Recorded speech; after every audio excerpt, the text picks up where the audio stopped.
Hi, everybody. It's Joe Cioffi here, 12:30 Eastern Time, as we are starting to see a fairly impressive outbreak of severe weather over parts of New England and more showers and thunderstorms that are breaking out throughout parts of eastern and central Pennsylvania.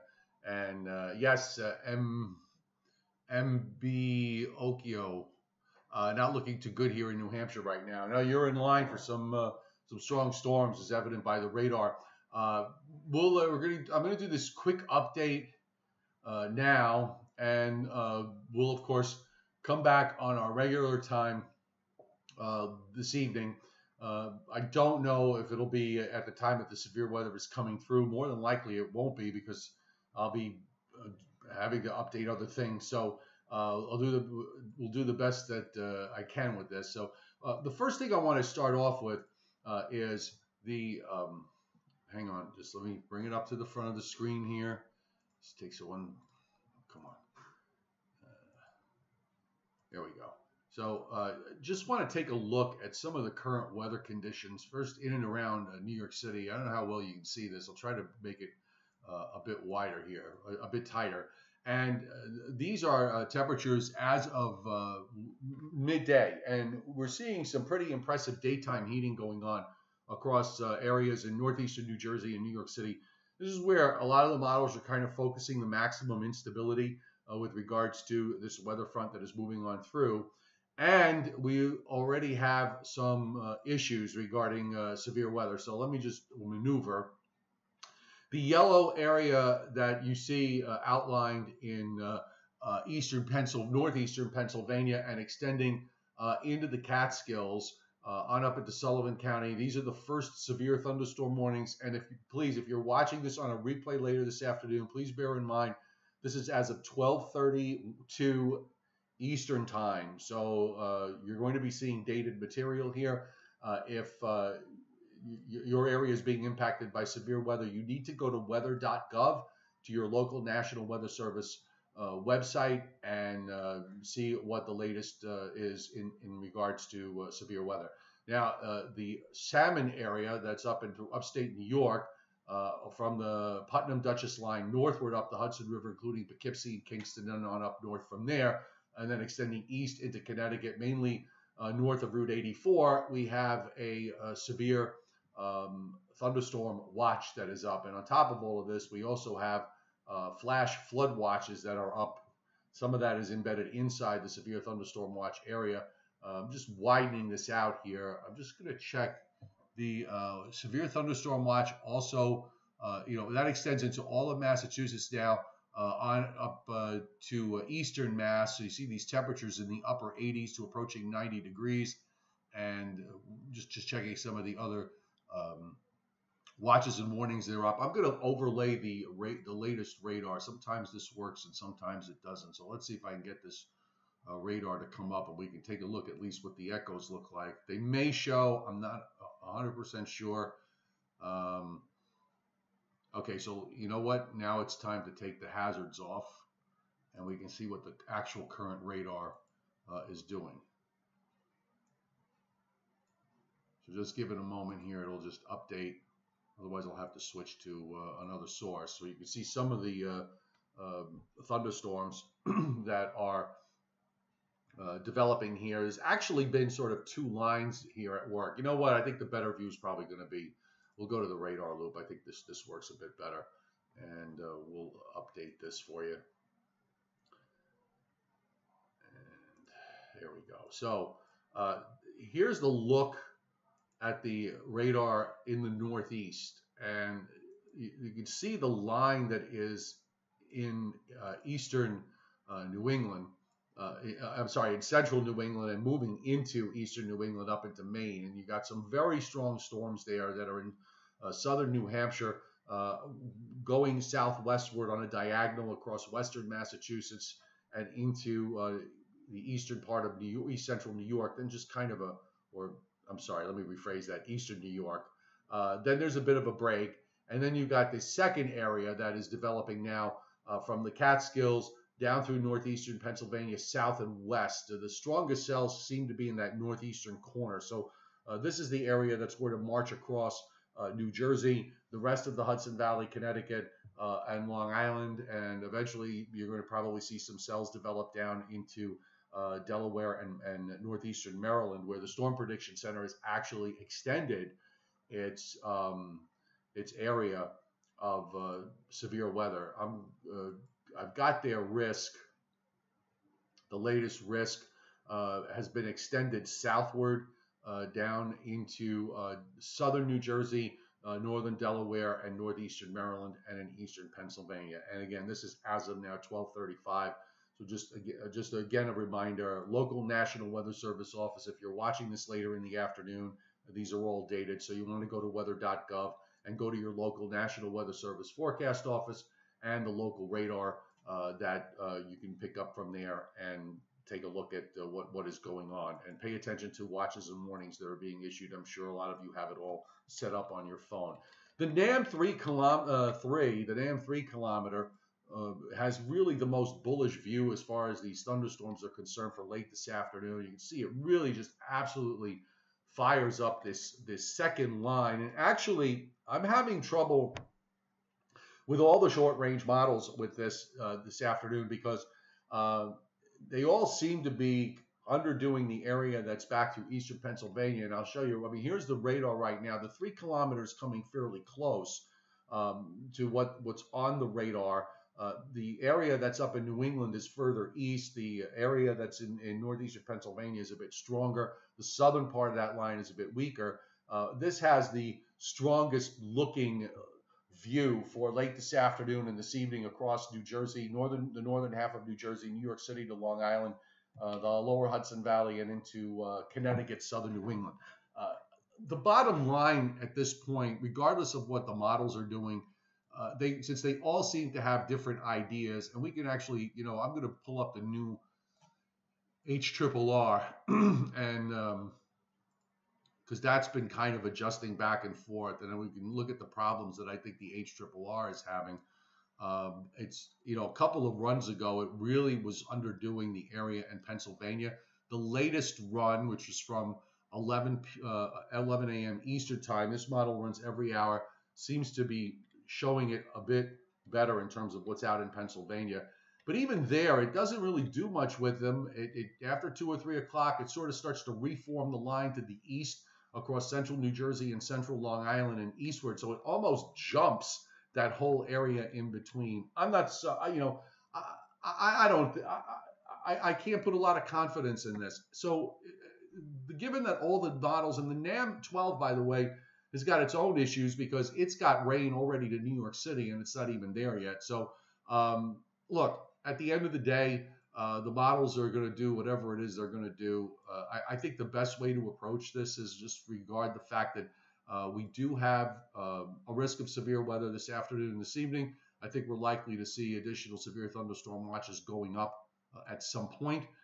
So you want to pay close attention to that this afternoon. We'll keep you updated on the website as best we can at meteorologistjoecioffi.com. And by the way, on the home page, I do have scrolling feeds for New York, New Jersey, and Connecticut. So anytime any kind of watch or warning goes up, they show up on the RSS feeds and they update live. If you just refresh the page, you're going to get any new advisories that come out as the Weather Service sends them out. So you can look at them from that respect. So everybody's kind of having a lunch live stream, and Delvin's enjoying it. I actually am too, for a change of pace.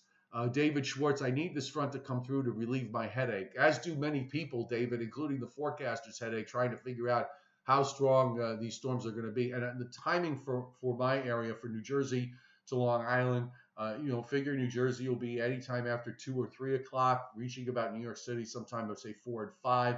And then from east of there will be after 5 o'clock. At least that's the way it looks. And yeah, it's also so muggy because of the fact that these dew points are ridiculous. They're up in the mid 70s again. So, you've got a very, very ripe atmosphere. We'll see if it plays, but we do have a very, very ripe atmosphere.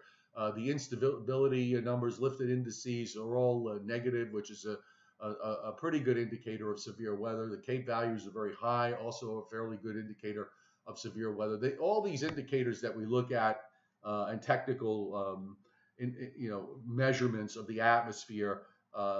Some of them work some of the time. Some of them work quite well in some in some situations, and not so much in others. So it's kind of a mixed result with all these things. But there's enough on the table to suggest that the atmosphere, especially with this heating that's going on this afternoon, that the atmosphere is going to continue to get destabilized, and that some of these thunderstorms are going to be quite strong. Patricia Pratrelak with a heavy downpour in Larksville, Pennsylvania. You're part of that second line that's coming through. And good idea, Jason Schaefer, to stay glued to SPC and see what they say. And Priscilla is hoping everybody in the path of these storms remains safe, as I do wish the same. I'm just going to give a quick off-camera check to see if SPC has come out with the Storm Prediction Center, SPC, and you can access that, by the way, at spc.noaa.gov, just to see if there's anything new as of 12:41, and I don't see anything yet. Do see some of those stronger cells about to move into western New Jersey. Let's see. We do have a new categorical risk discussion. Let's see. So I'm just going to read this off camera real quick. Sometimes, oh, they did issue a severe potential. Okay, that's new. For, let's see, severe potential. Where did it go? They did just issue a new potential for severe weather for areas for southern New England down to southern New Jersey and eastern Pennsylvania. Some uptick in damaging wind potential expected through this afternoon. So you know what? I can bring this up full screen again. So let's do that. And this is on SPC's page, by the way, so you can take a look at this. So this is the next area that they're looking at with regards to the potential for severe weather for the rest of Connecticut that's not under a severe thunderstorm watch, Long Island except the east end to New York City, Hudson Valley, almost all of New Jersey except the extreme south, and just about all of eastern Pennsylvania. And in the discussion, thunderstorm trends are being monitored for potential watch issuance ahead of a week too short. This is that they give you kind of a technical view, and you can read through their ideas here. Storms should continue to form within a weakly confluent uncapped environment along ahead of a prefrontal trough. Storm mergers will likely favor localized upscale growth and bowing. Okay, conjunction with steepening lapse rates and 20 to 30 knots of westerly flow. So basically in their discussion, what they're saying is the conditions are generally favorable for severe weather outbreak, and and an extension or an additional severe thunderstorm watch that is likely to be put up for later on this afternoon for the areas from southern New England down into southern New Jersey. So we'll be keeping an eye. My suspicion is that if they do put up the watch, it'll probably be after 1 o'clock or 1:30 as they watch that line develop out to the west. The northeast New Jersey has the juiciest air mass at the moment. Paul Sack, seems to be the case. At the area of, I would say, like the area, describe it as the area of maximum instability is in northeastern New Jersey over New York City and the southernmost areas of the Hudson Valley. That's what it looks like right now. We're seeing some maximum daytime heating, and a few other factors that would suggest that that's where the main ball game is. That's not to say that southern New Jersey won't get severe weather. It just seems that at least at this point, the area of greatest instability is a little bit more to the north. Trying to see Brooklyn area part of that, J.S. Sweetie, and ocean layer effect, the storms on Long Island. Robert Hurley. I'm thinking the marine layer might have an impact on the east end. We're at the point now in the summertime. Usually, when we get to this point in the month of July, the water temperatures have certainly warmed up in the middle 70s. That the marine layer influence is minimal and would be confined more toward coastal and eastern Suffolk County, and that the inland areas would not have much impact. We're seeing most of the areas inland watching their temperatures run up into the middle and upper 80s. So I'm thinking that they're going to be part of that destabilization area. Now, whether that is the case late this afternoon or this evening is another matter. Just to keep an eye on the wind direction and the temperatures to see if the sea breeze pushes all the way up. But as I said, the sea breeze has less and less impact now. We have a lot of times, the last number of days, it's had a real tough time getting much further north than the Sunrise Highway. So it's usually in situations like that you start to see the thunderstorms over Long Island hold together much longer than they do, say, when you go back to the beginning of this month, or certainly through June and back through May and into the early part of the spring. The ocean water temperatures are night and day now, so we're seeing the ocean kind of come up to where it has no impact. So my guess is, I'm guessing right now that based on what I'm seeing now, inland Nassau, inland northwestern Suffolk County may see these thunderstorms hold up. At the areas to the east might have a bit of an issue. Delvin, thanks for telling me about the audio. I really appreciate it. Okay, so I just raised it up a little bit. I'm still trying to get to figure out all the audio issues with regards to this on my own personal computer, and I'm trying to also get rid of that scratching that shows up when I talk a bit louder. So anyway, going to call it a day at this point. We'll update you.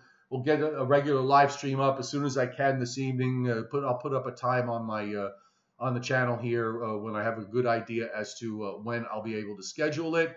And we'll hopefully be in a position to recap all of this on the Joe and Joe Weather Show tonight at 9:15 on Facebook. Have a good afternoon and a safe afternoon, everybody. We'll see you later.